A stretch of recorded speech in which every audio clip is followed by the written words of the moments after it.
that's a really great perspective to have, because so often, as you said, we are so obsessed with the numbers, with the success, with all of those things, but we change our perspectives to like, okay, we achieved something today, and that enough should be gratitude for us to move forward and motivation for us to move forward.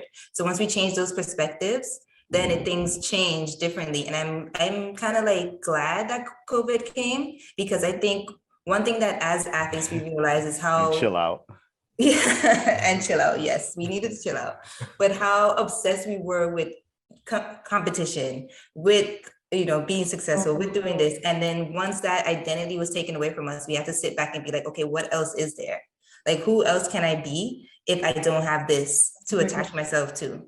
So it was like it was a bittersweet thing to really accept, but I think it was needed for all of us to just like grow as individuals, and then that will help us to grow as athletes. Yeah, you might get some heat for saying that this worked out, but I completely agree with you. Just my observation of just how we all went into this pandemic and what I see coming out of it. So a lot of people were hit hard, but I see other people who have created and who have grown and who have found other ways to do their thing. And you're like, wow, you're really seeing some folks taking the opportunity to learn from it and grow.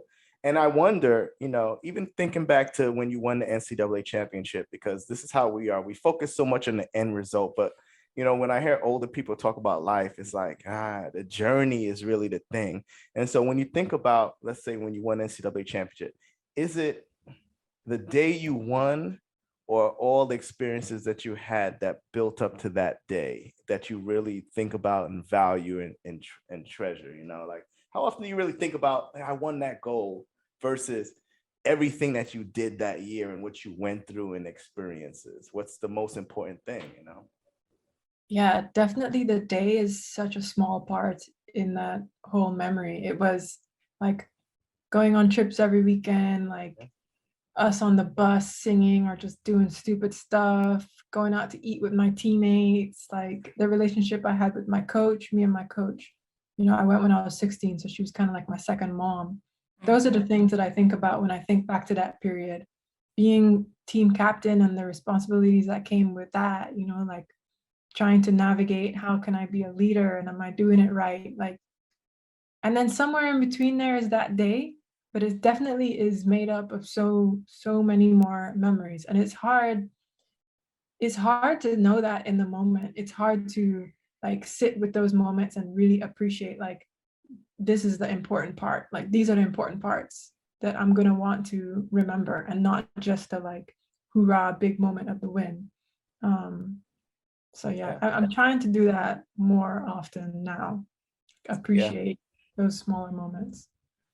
Yeah, same here. Even for me, when things are bad, I'm a Libra, and I always fall back. I know folks don't follow the horoscope stuff, but I try to think of life as being balanced in general. And so when I'm going through tough times, I try not to overly stress, because I'm like, at some point I'll get through this and be able to look back and laugh at it. Because every bad situation I've been through, I'm able to look back and laugh like, oh man, that was terrible, but I made through. So when I'm in it, I try not to get consumed by it, because I'm like, this will pass. This is just part of the journey. The good stuff is part of it. And when there's good stuff, because there's balance, there's going to be bad stuff. And that's kind of how I look at it. And it's helped me deal with, some pretty difficult situations. So I try not to be overwhelmed by just the negative aspect of it, and look at it as just a small portion of this journey that I'm on. That's a really good outlook. Yeah. Yeah. Lessons of a Libra. Yeah. That second podcast that's going to come out of this. I'm an optimist, and I try to, even in bad situations, I try to be positive. Yeah. I want to be young I want to look young for a long time.